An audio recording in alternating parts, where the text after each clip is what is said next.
It was barely sunrise on March 25th, 2024, when 30-odd Homeland Security agents in dark windbreakers swarmed Sean Diddy Combs' glass-boxed Los Angeles palace. They cut power, cracked the 8-foot steel gate, and rolled evidence carts straight through his marble foyer.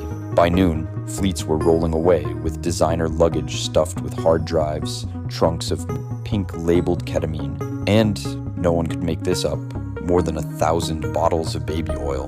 The billionaire who once bragged he was too big to cancel was suddenly the headline in a federal racketeering indictment. And somewhere inside the boxes, now locked in an evidence vault, is a set of audio files prosecutors refuse to let the public hear. What's on them? All we know is that A-listers are sweating, lawyers are panicking, and the rules of celebrity impunity just got rewritten. But the raid was only the opening riff. Diddy built his empire on 3 pillars: relentless ambition, relentless promotion, and, critics say, relentless control. From the late 90s shiny suit era to Ciroc infomercials disguised as music videos, he mastered the art of turning flash into cash. Yet that brash motto, "Can't stop, won't stop," now reads like evidence in a federal ledger. The indictment's spine is the Racketeer, Influenced and Corrupt Organizations Act, RICO, the same legal sledgehammer that flattened the mafia and, more recently, ISL in Atlanta.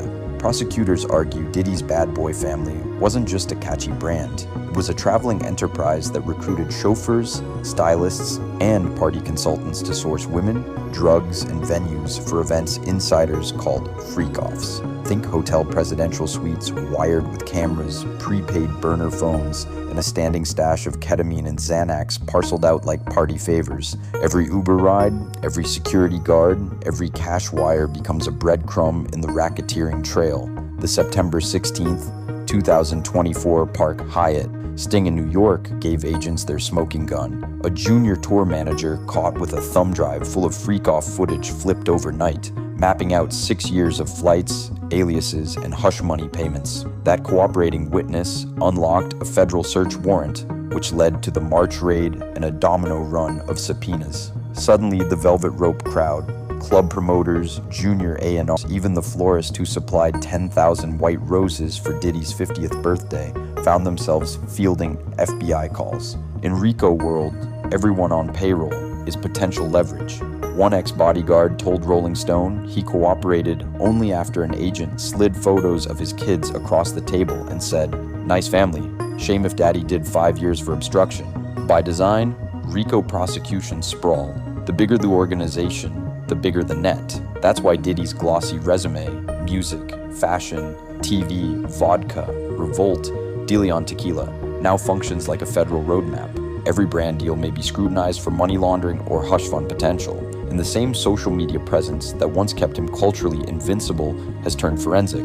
Prosecutors subpoenaed Instagram live archives to timestamp which cities he was in when certain escorts say the worst nights happened. Evidence photos were shocking, but insiders swear they're PG compared to what nobody outside that courtroom has heard. Week 1 of testimony closed with a hush so dense reporters felt it in their teeth. Jurors returned from lunch, bailiffs locked every phone in RFID pouches, and the judge ordered spectators cleared. Minutes later, a tech wheeled in noise-canceling headsets and a monitor shielded by privacy film. What played remains officially sealed, but leaks agree on 3 points. 3 voices. 1. Unmistakably Diddy's. Graphic male-on-male acts described by multiple journalists as undeniable. A third participant who sounds like, though is not yet legally confirmed to be, Will Smith or Meek Mill, or both in separate clips. Court stenographers transcribed only dialogue relevant to the indictment. The rest sits in an encrypted drive stored at an evidence locker in downtown Manhattan. Federal marshals cite extreme privacy concerns, yet legal scholars note that even child exploitation evidence is often summarized in open court. So why the blackout? Prosecutors quietly filed a Rule 16 protective order claiming public release could compromise ongoing investigations and endanger witnesses. Translation: this tape might be just chapter 1 of a series linking additional heavyweights. The secrecy triggered an information vacuum, and the internet hates vacuums. conspiracy TikTok christened the clip the Velvet Tape, spawning theories that it shows politicians, that it doubles as blackmail currency, even that it explains open secrets like sudden project cancellations and inexplicable award show snubs. Meanwhile, Hollywood publicists privately beg entertainment desks not to run the rumors, fearing a Streisand effect. One veteran crisis PR guru leaked a memo urging clients, pretend you've never heard the word freak off. And then Cassie took the stand, armed with diaries, receipts, and a decade of nightmares. Long before Euphoria glamorized the dark side of fame, Cassie Ventura lived the real script. She was 19 when a chance meeting at a club turned into a whirlwind romance with Diddy, publicly posh, privately predatory, according to her testimony. In court, she chronologized 10 years of coercion. 2008, first freak-off. She says Diddy spiked her drink with something citrusy. Definitely not Ciroc. 2012, forced three-way with a male escort while cameras rolled. She claims she signed an NDA under duress hours later. 2016, London, after party in a glass penthouse. Diddy allegedly shattered a mirror with his fist and held a shard to her cheek over an argument about her phone passcode. 2018, plastic surgery hush money when bruises began raising questions on set of an ad campaign. Her voice cracked while reading a diary entry titled, "I live in his museum," a 5-page dissection of life under 24/7 surveillance. Jurors watched her trace scars on her thighs, she says, came from broken champagne stems. She ended by telling the court she'd trade the entire $20 million civil payout for one night of sleep, untouched by flashbacks. She wasn't alone. Don Richard, the powerhouse vocalist from Danity Kane, corroborated a culture of intimidation. Random phone checks, surprise drug tests, threats to bury your career in a tweet. Former assistant David James recounted midnight pharmacy runs for Pink K, slang for flavored ketamine, plus line item hotel bills listing adult entertainment under alias names. 2 ex-bodyguards testified that Combs demanded a fresh NDA every 3 months in case the legal landscape changed. When they refused to shred old NDAs, they say their salaries were cut in half. One of the most chilling moments came from an anonymous witness, voice altered, face obscured, who claimed to have delivered hard drives labeled private Pilates sessions to a storage unit in Harlem. She swore the drives contained freak-off footage and noted that one folder carried the date stamp 4 July 2015, US. The gallery gasped. Diddy stared daggers. Even family cracked under the weight. Diddy's 18-year-old twin daughters attended day 3, reportedly to support their father. After the afternoon recess, paparazzi captured them sprinting from the courthouse, cheeks wet, refusing questions. An eyewitness tweeted, "They looked like kids who just learned monsters are real." But Hollywood royalty felt the tremor next. If the Grammy-winning mogul was the sun in hip-hop's social orbit, Will Smith was the friendly moon, reflecting light, rarely causing tides, and that perception cracked. At the 2022 Oscars slap, now it threatens to shatter entirely. The spark was a YouTube upload of a 2023 podcast by Brother Bilal, the longtime Smith family fixer turned estranged whistleblower. His soundbite, that he once walked in on Will, bent over a couch by Dwayne Martin, barely registered when first posted. But once Will's initials floated through courtroom whispers, TikTok detectives resurrected every frame, slowed it down, added ominous music, and racked up millions of loops. The narrative morphed. Maybe the slap wasn't rage at a joke. Maybe it was pressure from secrets. Will's response was a 16-second phone video, eyes blazing, voice trembling. "That's a DMN lie. I ain't nowhere near that man in that way." PR handlers hoped the blunt denial would end speculation. It had the opposite effect. Within an hour, Twitter threads compiled 20-plus photos of Will and Diddy hugging at Yacht Week, sipping Ciroc backstage at the VMAs, clowning on Instagram Live about team building in Italy. A decade of innocent networking now looked like Exhibit A in an underground buddy film. Hollywood felt the tremor. An executive producer quietly admitted that 2 family-friendly animated projects stalled in pre-production pending clarity. A streaming giant paused renewal talks for a Will-led limited series, citing headline volatility. Even fans who forgave the Oscars incident began asking, Why is he connected to every rumor, but never explains the timeline? The more Will insisted nothing happened, the more people studied old interviews. Was that nervous laughter? Did Jada's 2017 "bad marriage for life" line carry subtext? Comment sections turned forensic, and while Big Willie slapped rumors, a Philly rapper started swinging at thin air. Meek Mill once cheered Diddy's 51st birthday by popping champagne so vigorously the bottle cork hit a chandelier. He cashed Xerox sponsorship checks, vacationed on Diddy's yacht, even called him Big Bro on stage at Made in America. Friendly mentorship, until the tape rumors dropped his name. Within hours, Meek detonated an X-Thread tornado. 100K cash if anyone posts one vid of me. Fruity, blog bots working overtime to ruin real NS. I'm from 18th and Catherine. We don't do Diddy dance moves over here. He then retweeted a fan who wrote, "They tryna pack you," invoking Tupac Shakur's shadowy fall. The next morning, half the tweets were deleted, but screenshots never die. Ironically, his frantic denials shone a floodlight on old receipts. A 2020 poolside bash where Diddy hugs Meek, purrs, "Proud of you, daddy," and sprinkles water like a baptism. It was harmless in real time. Two millionaires play-acting brotherhood. Under scandal lenses, it looked incriminating. The clip went viral, remixed into a drill beat meme with on-screen captions like "freak off auditions." Every new Meek tweet only refreshed the meme cycle. Offline, Meek's world felt smaller.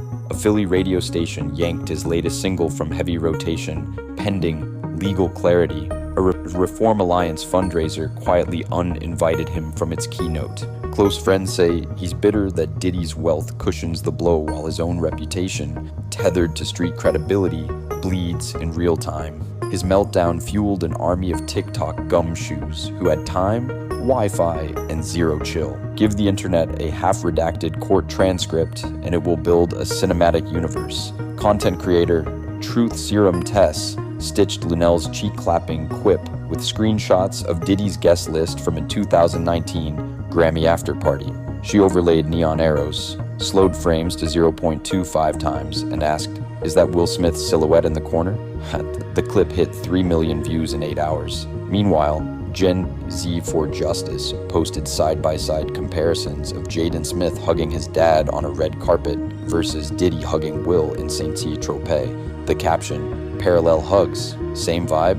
It gathered 250,000 likes, mostly from viewers too young to remember when tabloids invented drama. Now they crowdsource it. Psychologists call this confirmation spiraling.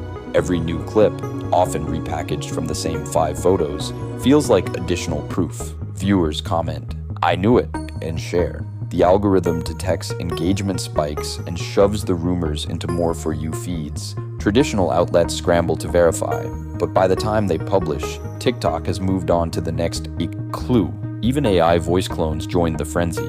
Someone deep-faked Diddy's voice over muffled moaning, marketed it as leaked audio, and racked up 500,000 plays before TikTok's moderation flag. Skeptics pointed out the fake used background music released after the alleged freak-off date, but damage was done. Many viewers never saw the debunk. Cable news, once the rumor gatekeeper, is now the rumor chaser. A CNN panelist admitted on air that producers monitor TikTok trends to know which angles audiences already believe. In short, the story now shapes itself.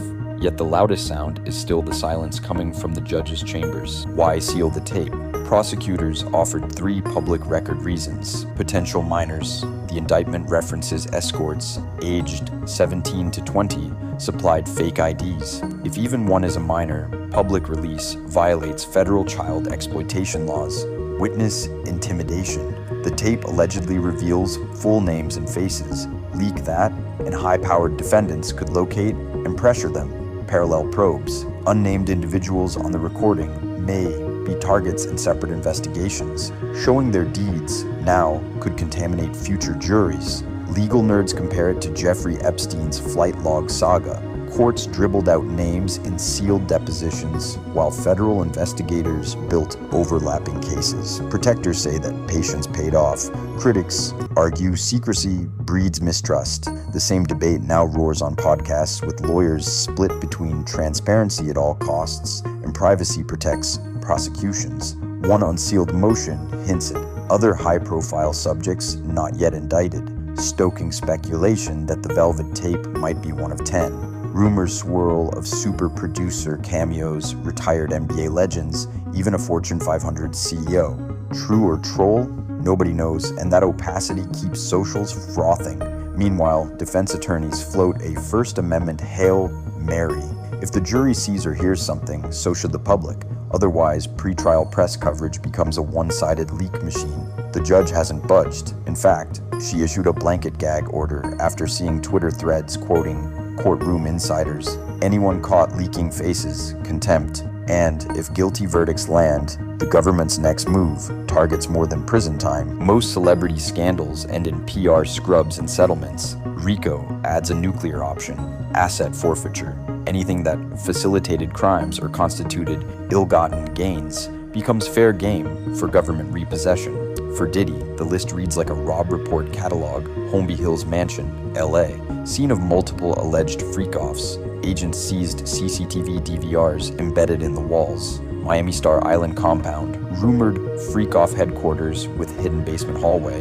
Gulfstream G, 550, Jet Love Air 1, flight logs allegedly show escorts shuttled coast to coast. 40% stake in Ciroc Vodka.